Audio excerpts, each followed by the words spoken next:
পা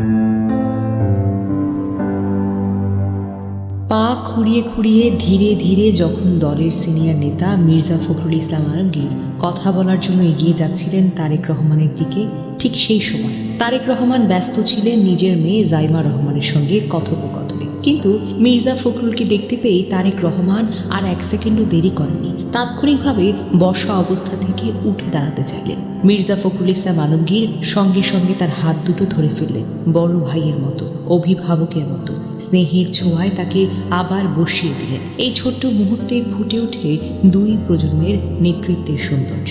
অথচ বাস্তবতা হলো তারেক রহমান বিএনপির চেয়ারম্যান।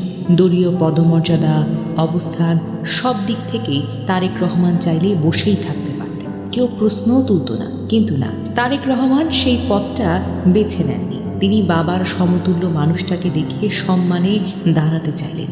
এই ছোট্ট দৃশ্যটাই তো বলে দেয় অনেক কিছু।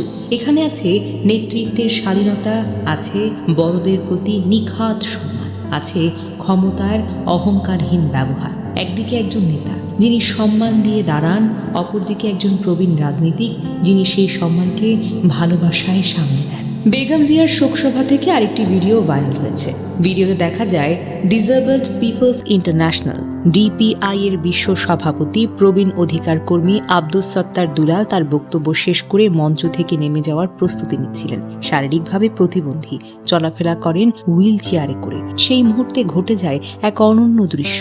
আব্দুস সত্তার দুলাল যখন ফিরে যাচ্ছিলেন তখন তারেক রহমান আর এক মুহূর্ত অপেক্ষা করেননি, নিজের আসন ছেড়ে ছুটে এসে দাঁড়িয়ে যান এবং সশ্রদ্ধভাবে তার সঙ্গে কুশল বিনিময় করেন। একজন প্রতিবন্ধী অধিকারী সারা জীবন লড়াই করেছেন অবহেলিত মানুষের মর্যাদার জন্য, তার সম্মানে উঠে দাঁড়ানো একজন রাজনৈতিক নেতা। এই দৃশ্য যেন নীরবে বলে দেয় তারেক রহমানের কাছে মানুষের আগে পথ পড়ে। অনেকেই মন্তব্য করেছেন, বাংলাদেশের রাজনীতিতে এমন দৃশ্য খুবই বিরল, যেখানে নেতা শুধু বক্তৃতায় নয়, আচরণেও মানবিকতার প্রমাণ দেন।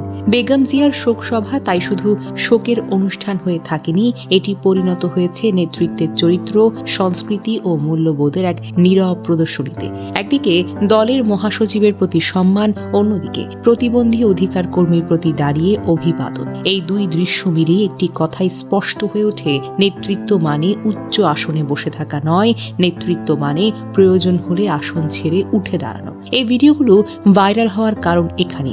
মানুষ পদমর্যাদার রাজনীতি নয়, মানুষ দেখতে চায় মানবিক নেতৃত্ব।